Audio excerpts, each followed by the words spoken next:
Boa noite. Boa Boa noite, noite. Boa noite a pessoal. todos. Boa Saudações, noite. Vamos lá. saudações. Eu consigo com esse. Vamos Estamos lá. aqui mais uma noite, meu povo. Somos do grupo Saber e Conhecer. Hoje é dia 13 de novembro de 2025. Estamos ainda estudando, né? Ainda vai demorar bastante, o livro de Urântia. Estamos na parte agora da revolução, né? Rebelião de Lúcifer. Rebelião. Conspiração de Conspiração. Caligástia. Não, mas é revolução, a rebelião de Rebelião. Lúcifer, agora na parte da conspiração de Caligástia, não é isso? É isso. Vamos dar continuidade, por favor, com uma oração, gente. Vamos começar? Vamos lá. Vamos elevar o nosso pensamento a Deus, nosso Pai, a Jesus, nosso Mestre amado, e pedir humildemente aos nossos irmãos de luz que estejam conosco nesta noite. Vamos iniciar com a prece de Cáritas. Deus, nosso Pai, que sois todo poder e bondade, dai a força àqueles que passam pela provação. Dai a luz àqueles que procuram a verdade. Ponde no coração do homem a compaixão e a caridade. Deus, dai ao viajor a estrela guia, ao aflito a consolação, ao doente o repouso. Pai, dai ao culpado o arrependimento, ao espírito a verdade, à criança o guia, ao órfão o pai. Senhor, que a vossa bondade se estenda sobre tudo o que criastes. Piedade, Senhor, para aqueles que não vos conhecem. Esperança para aqueles que sofrem. Que a vossa bondade permita aos Espíritos Consoladores derramarem por toda a parte a paz, a esperança e a fé. Deus, um raio, uma faísca do vosso amor pode abrasar a terra. Deixai-nos beber nas fontes dessa bondade fecunda e infinita, e todas as lágrimas secarão, todas as dores se acalmarão. Um só coração, um só pensamento subirá até vós, como um grito de reconhecimento e de amor. Como Moisés sobre a montanha, nós os esperamos com os braços abertos. Ó poder, ó bondade, ó beleza, ó perfeição. E queremos de alguma sorte merecer a vossa divina misericórdia. Deus, dai-nos a força para ajudar o progresso, a fim de subirmos até vós. Dai-nos a caridade pura, dai-nos a fé e a razão. Dai-nos a simplicidade que fará de nossas almas o espelho, onde se refletirá a vossa divina e santa imagem. Que assim seja. Assim seja. Bom, então vamos Que lá, assim vamos dar seja. continuidade. Estão vendo a tela aí? Tá em branco. Agora iniciar. Então vai lá.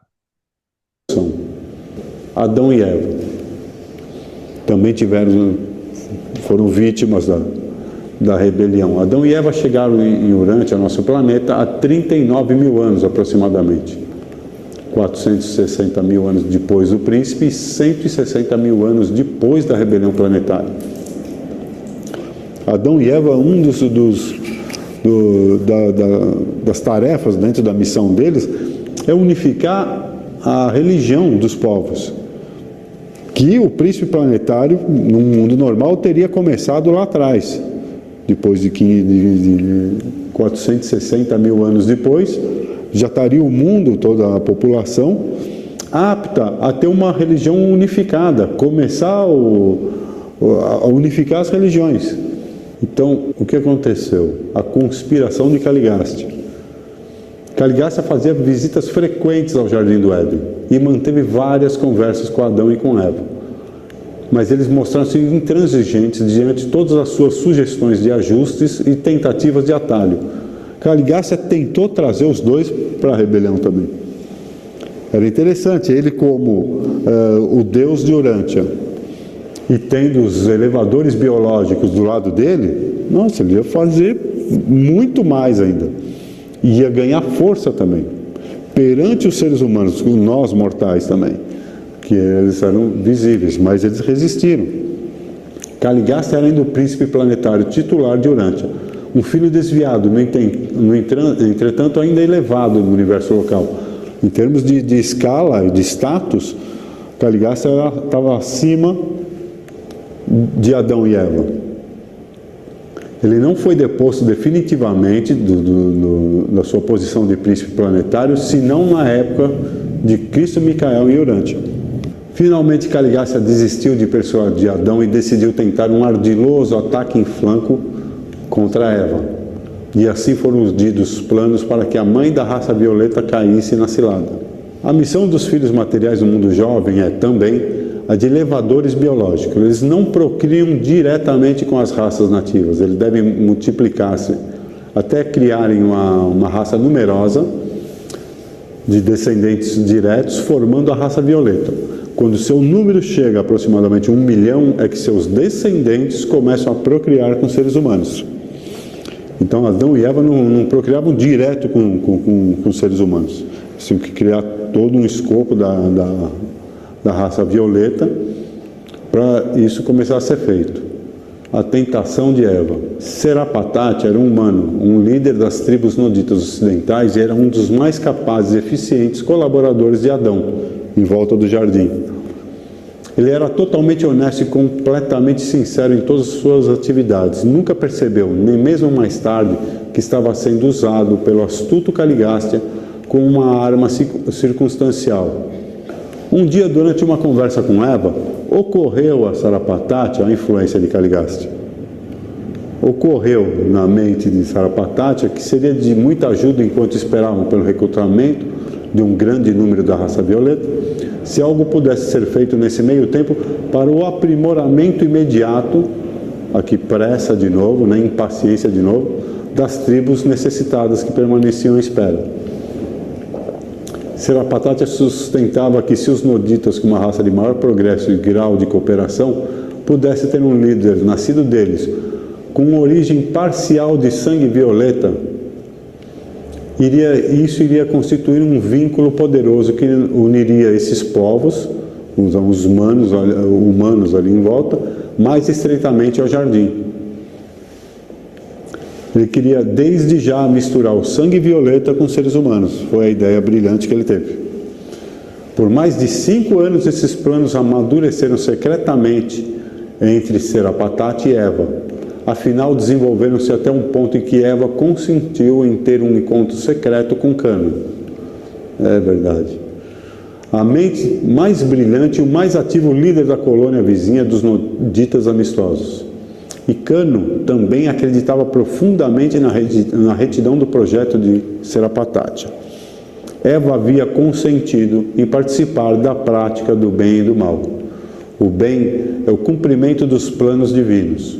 O pecado é uma transgressão deliberada da vontade divina. E o mal é a falha na adaptação dos planos e o ajuste das técnicas, resultando na desarmonia do universo e na confusão planetária. A prática do bem e do mal. Quando Eva deu o passo fatal de seu próprio pequeno esquema de salvação do mundo, no lugar do plano divino e de maior alcance, toda a vida celeste no planeta ficou em tumulto.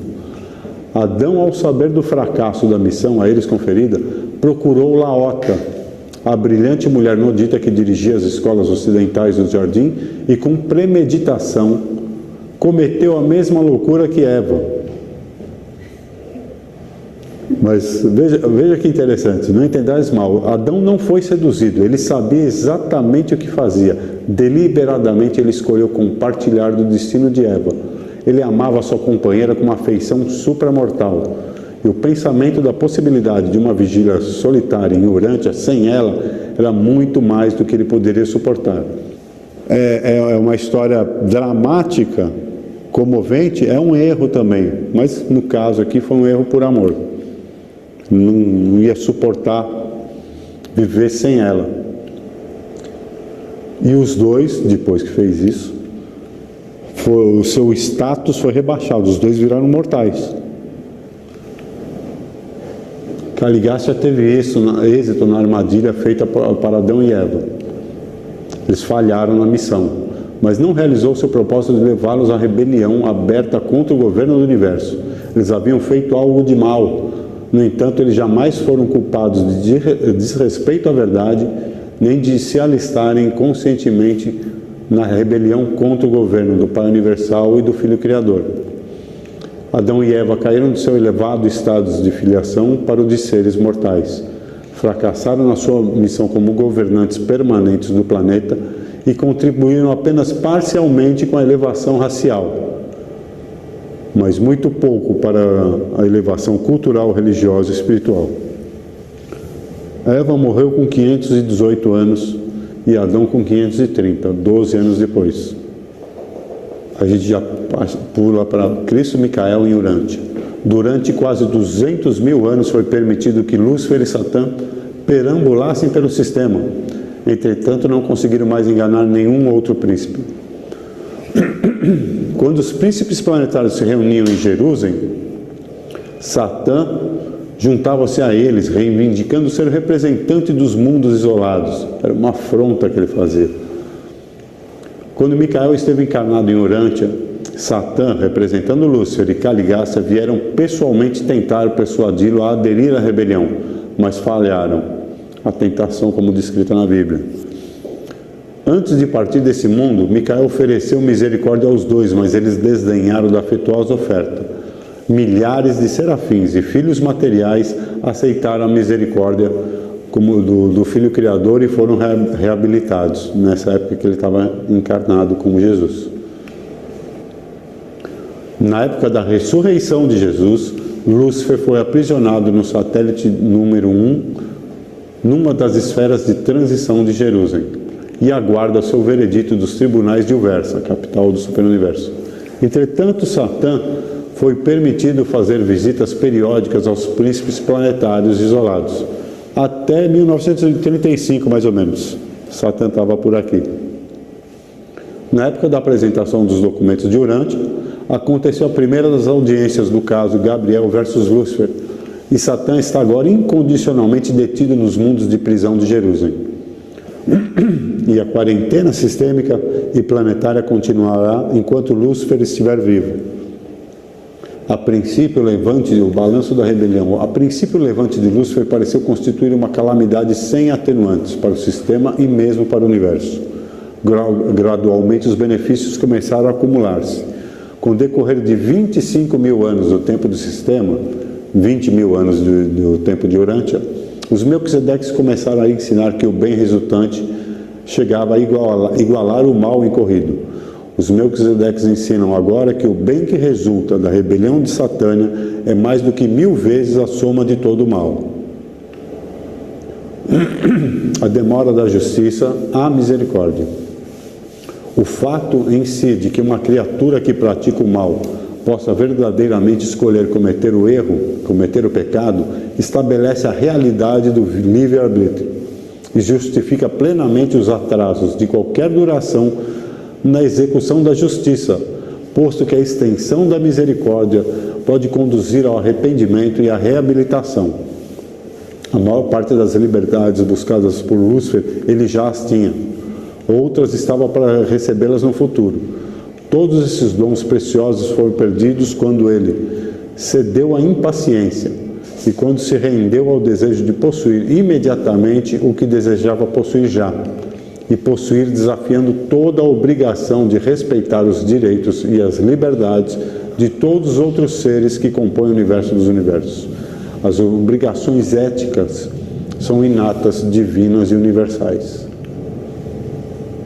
À primeira vista, poderia parecer que Urântia e os mundos isolados semelhantes sejam por demais desafortunados, por terem sido privados de um príncipe planetário e de um filho e uma filha materiais. Contudo, o isolamento dessas esferas proporciona às raças uma oportunidade única para o exercício da fé e para o desenvolvimento de uma qualidade especial de confiabilidade cósmica e uma convicção de que não depende nem de visão nem de qualquer outro aspecto material. Descobrimos que a esses seres ascendentes muito cedo são confiadas inúmeras missões especiais de empreendimentos cósmicos, para a realização das quais uma fé inquestionável e uma confiança sublime são essenciais. Obrigado.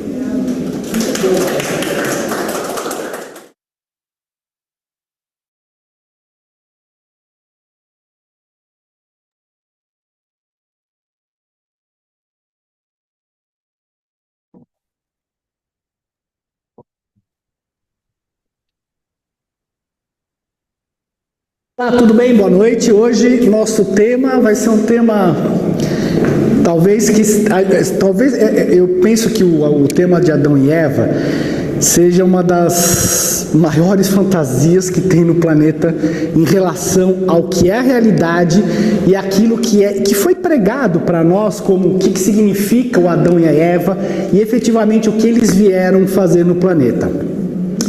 Então nós vamos falar especificamente sobre a origem deles, sobre o primeiro Éden, o que foi a falha adâmica, e depois o segundo Éden, que não é comentado em lugar nenhum que houve um segundo Éden, né?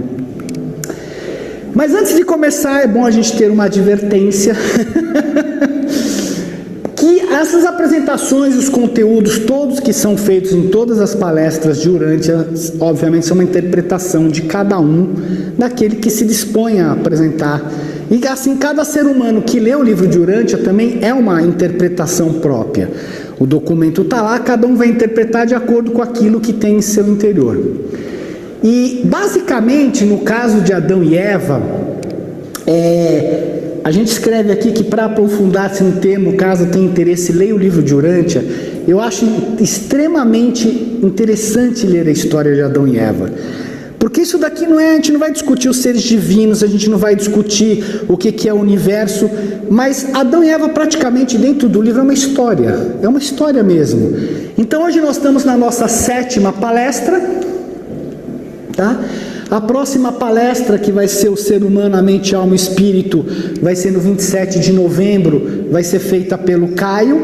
Muito bem, para nós entendermos basicamente o que vem a ser um Adão e uma Eva planetário, qual é a função deles, é importante a gente voltar na parte da evolução, de como surgiram os seres humanos. E nós vimos na palestra do Caio, principalmente, que nós todos temos origem animal, que foi colocado o plasma da vida aqui, a partir dali vieram as plantas, os peixes, os mamíferos, e dos mamíferos, após milhares de anos de desenvolvimento, dentro de um nível de primatas, surgiram os seres humanos. Os seres humanos nada mais são do que esses animais que de repente subitamente surgem seres com vontade. E o ser com vontade, ele difere de um animal, porque se nós temos os 7 ajudantes, os 7 espíritos ajudantes da mente, os animais têm 5 e o ser humano tem 2 a mais, que é a sabedoria e a adoração. E ele tem volição, e é isso que difere um ser humano de um animal. Mas, indiscutivelmente, a nossa origem é animal. Todo o nosso desenvolvimento, todo o nosso DNA é animal. Isso que é importante. Todas as nossas características, a gente não nasce divino, a gente é o oposto, a gente nasce de um DNA animal, que é considerado os seres mais baixos da evolução. Os primeiros seres humanos, então, depois de 300 gerações, os primatas superiores subitamente geraram 2 criaturas notáveis, os primeiros seres humanos verdadeiros, né? E como é que se distinguia esses seres humanos? Porque eles tinham polegares humanos perfeitos e pés, porque eles não teriam mais a necessidade de ser trepadores, então eles já tinham a conformação que a gente tem aqui. Eles alcançavam apenas a maturidade aos 12 anos e poderiam ter um potencial de vida de 75 anos. Eles falam assim que eles foram uma aprovação para os pais deles, porque são gêmeos, né? Porque eles aprontavam, eles tinham um monte de capacidade, eles já tinham um intelecto, e eles conseguiram, inclusive, já haviam aperfeiçoado até uma linguagem de 50 palavras que eles nunca conseguiram ensinar para a família deles. E o nome deles é Andon e Fonta. Tá? Isso é uma representação, a gente não sabe se é bem assim, mas pelo menos dá uma ideia um pouco visual da época de que eles vieram aí. E de lá para cá, a partir de Adão, Andon e Fonta, nós tivemos 8 raças que se desenvolveram naturalmente dentro da humanidade.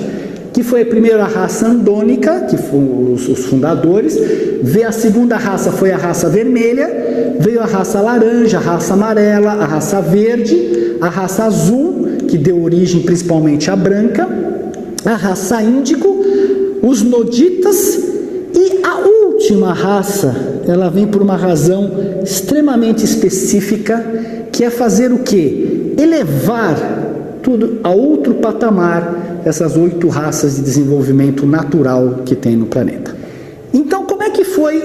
E para ajudar o desenvolvimento da humanidade, porque não só vem uma raça trazer um novo DNA, mas como você tem que ter os filhos criadores vindo aqui para ajudar esse desenvolvimento.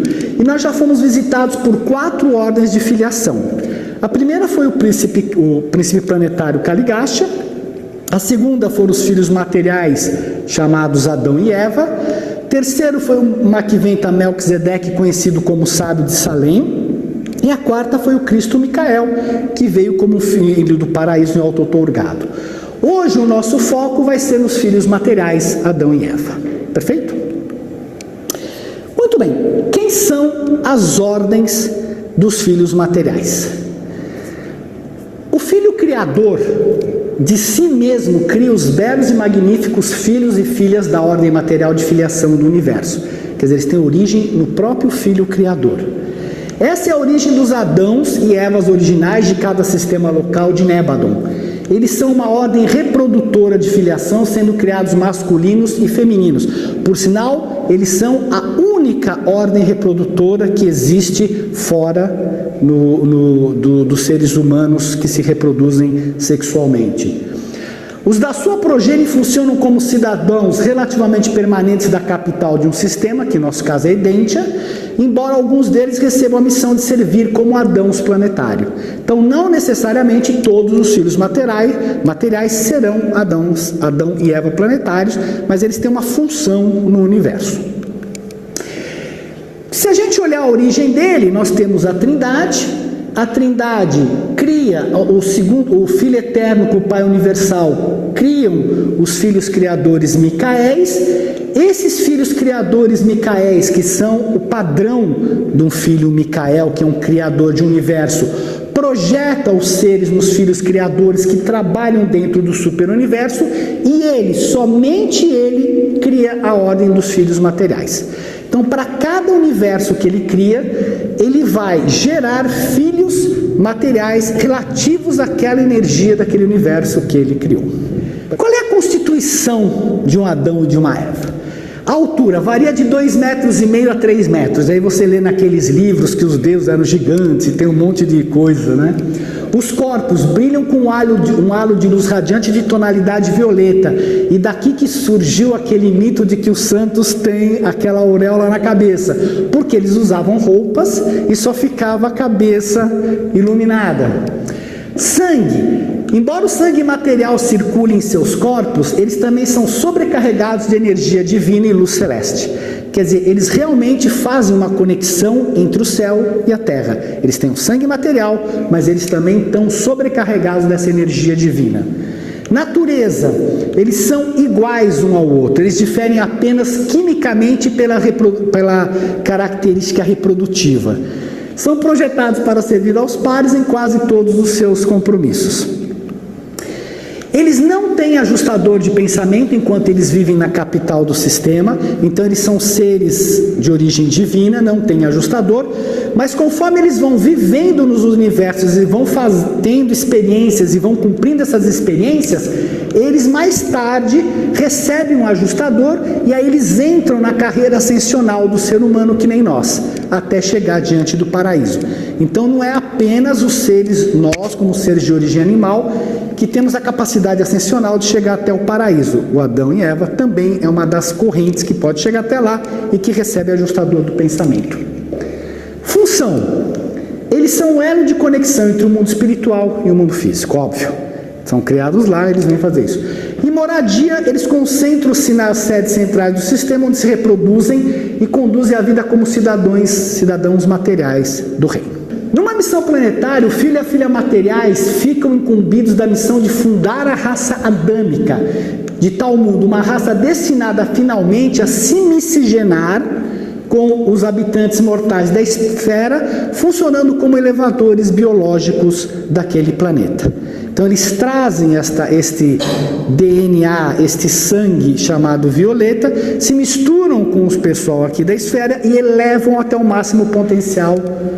Na missão planetária, eles não podem se mesclar diretamente com o povo do jardim não se mescla diretamente com os seres humanos. Lembram que, ao contrário do que a gente vive hoje, toda evolução é altamente seletiva, sempre se está atrás do melhor código genético, né? Então, tudo que se faz é buscar a seleção genética natural de todas as maneiras. E quais são os benefícios da vinda de um filho material para o planeta? Eles são uma dádiva plena da graça divina para as raças mortais. Geralmente, quando chegam os filhos materiais, eles pronunciam uma grande idade de invenções, de progresso material e esclarecimento intelectual. A era pós-adâmica é uma idade científica na maioria dos mundos, e o que não aconteceu com a gente, né? Nós estamos totalmente atrasados nesse sentido, porque não houve a era pós-adâmica, eles foram embora daqui muito antes deles conseguirem fazer. E há uma diferença, isso é interessante, porque quando vem um príncipe planetário, quando se funda uma raça pensante, né, uma raça evolutiva, o príncipe planetário, praticamente, as escolas deles são de origem mais intelectual, mais espiritual, algo de um desenvolvimento superior. Enquanto que as escolas do jardim, elas estão mais aplicadas à cultura social, desenvolvimento econômico, relações do comércio. Enquanto um trabalha uma parte, digamos assim, do espírito, o outro trabalha a parte material. E essas duas escolas absolutamente se complementam. O que eles fazem os filhos materiais, o resultado do plasma da vida adâmica, a elevação imediata da capacidade intelectual e uma aceleração do progresso espiritual. É uma idade de grande inventividade, controle da energia e desenvolvimento mecânico. Surge a manufatura, controle das forças naturais, é a idade dourada da exploração e subjugação final do planeta. Como nós não tivemos isso, né, desse grande progresso material, e o que a gente está vivendo hoje, o que está acontecendo é que nós estamos uma ou mais dispensações atrasadas. Porque o que a gente está fazendo hoje é o que deveria ser feito já na época de Adão e Eva. Então a gente está extremamente para trás do bonde, né? O propósito principal do regime adâmico é influenciar o homem em evolução, levando-o a completar a transição de um estágio de civilização, de caçadores e pastores para o de agricultores e horticultores, com o fito de mais tarde ser suplementado pelo advento dos acessórios urbanos e industriais da civilização. Isso é bárbaro, olha, 10.000 anos na dispensação dos elevadores biológicos são o suficiente para concretizar uma transformação maravilhosa. Se nós pensarmos que eles vieram há 37.000 anos, a nossa transformação hoje é pouca. 25.000 anos, que já estaríamos agora, completado há pouco tempo atrás, dessa administração de um príncipe planetário, em conjunto com a dos filhos materiais, em geral, amadurecem a esfera para o advento de um filho magisteriais, que vem ajudar realmente a raça a dar um uplift maior ainda. Então vocês veem que nós estamos há 37.000 anos do evento adâmico, e a gente está ainda discutindo aquele começo de dominar e querer dominar a natureza e de conhecer a natureza. Quer dizer, estamos extremamente atrasados em relação a tudo isso. E ele fala isso, olha, os problemas relacionados à existência humana e Urântia são impossíveis de serem compreendidos sem o conhecimento de certas grandes épocas do passado, sobretudo a ocorrência da rebelião planetária e suas consequências. Embora esse levante não haja interferido seriamente no progresso da evolução orgânica, quer dizer, fisicamente, nós continuamos a evoluir do jeito que deveríamos evoluir. Ela modificou acentuadamente o curso da evolução social e do desenvolvimento espiritual, que é o caos, entre aspas, que a gente está vendo hoje aqui. Toda a história suprafísica do planeta foi profundamente influenciada por essa devastadora calamidade. E foi assim que o Tabamantia, que é um supervisor... Pessoal, voltando. rastreiam o nosso planeta para Voltando. Estamos cá. Muito bom, muito bom. Esse finalzinho aí complementou a outra parte lá do começo. É, começou do nada, né? Também. Assim, foi incrível. Mas foi muito bom. Mas complementou Complementou. muito, É. muito bem, muito bem. Né? E essa rebelião atrasou o nosso lado até hoje. Até hoje. Estamos tentando hoje, né, uma certa evolução da raça, mas já era para a gente estar, ó, Muito à há frente, séculos né? e séculos na frente. É. É isso aí. Mas É o que falou, muito trinta e bom. sete mil anos, com 10 mil anos já era para estar, a gente já está 37, ou seja, estamos atrasados aí 20 e poucos mil anos. 25 mil 27 anos, mil mais ou anos menos. de atraso. Mas Hum? fazer o quê, né? Por isso que dizem, né? Algumas almas querem encarnar no planeta Terra para ter essa experiência, porque muitos mundos, muitos planetas e universos não passaram o que o nosso planeta passou, Hum. né? Então tem muitos espíritos querendo nascer aqui nessa época de transição. É interessante isso. Cadê a tia Ana que eu não estou vendo? Tá Tá aqui, ó. aqui, tá aí. Ah, tia Ana, e aí?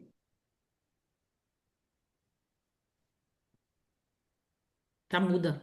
2 minutos e 50. Tá Tá muda muda, Ana. Tá muda, aí, tá ó. muda. Tá Aí, preto e branco e muda. Desculpa.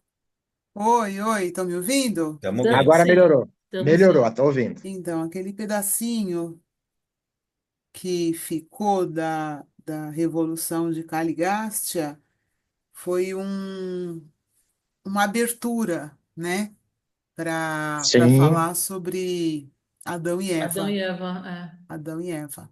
muito bom. Um complementou o outro. Acho que foi providencial esse negócio, Foi Foi sim. mesmo. Mas se bem que eu vi na né? apresentação que era a Muito bom, sequência muito mesmo bom. lá Isso deles. só enriquece a Mas é a gente. primeira vez que aconteceu isso. Entrou direto, né? Entrou direto, nunca tinha acontecido. Pois é. Muito Adão e bom. Eva, eles foram enviados, né, como filhos para elevar a humanidade. E falharam, mas deixaram, né, um legado espiritual, Sim, eu com certeza. acredito. É, eu não digo Falharam que. sobre a Falharam. influência de Caligástia, né? É, Fazer o quê, né? Ele é. estava dentro Foi da uma rebelião de queda. Lúcifer. O Na verdade, quem falhou palestrante foi a Eva, falou. né? A Eva É, falhou. É que o Adão era tão apaixonado pela Eva que ele falou: não, eu não consigo viver sem ela. por amor ele Por optou amor. ficar ao É, lado dela, é é. verdade. Sim, É verdade. o palestrante falou que foi uma queda parcial. Eles tinham bônus, muitos bônus. Não Sim, foi com certeza. É. uma condenação eterna. Eles Afinal tiveram uma de queda contas, eles parcial. foram envolvidos, eles não foram com a intenção de fazer, eles foram envolvidos e acabaram, né, errando por estar envolvido por Caligástia e toda aquela sequência do pessoal da rebelião, né? Sim, sim. Eles perderam a posição e É, passaram a viver como mortais. Detalhes. é verdade. Falta quantos minutinhos, tio Wilber, para Um terminar? minuto, mais ou Um menos. minuto. Vamos fazer a Então prece e vamos para uma encerrar. oração, tia Ana, de encerramento. Um Senhor minuto. Jesus, vamos terminar a nossa reunião de hoje com a prece do Pai. Pai nosso que estás em toda parte, santificado seja o teu santo e sagrado nome. Venha a nós ao teu reino de bondade e sabedoria. Seja feita a tua vontade, assim na terra como nos círculos espirituais. O pão nosso do corpo e da mente, dai-nos hoje, Senhor. Perdoa as nossas dívidas, assim como perdoamos aos nossos devedores. E não nos deixeis cair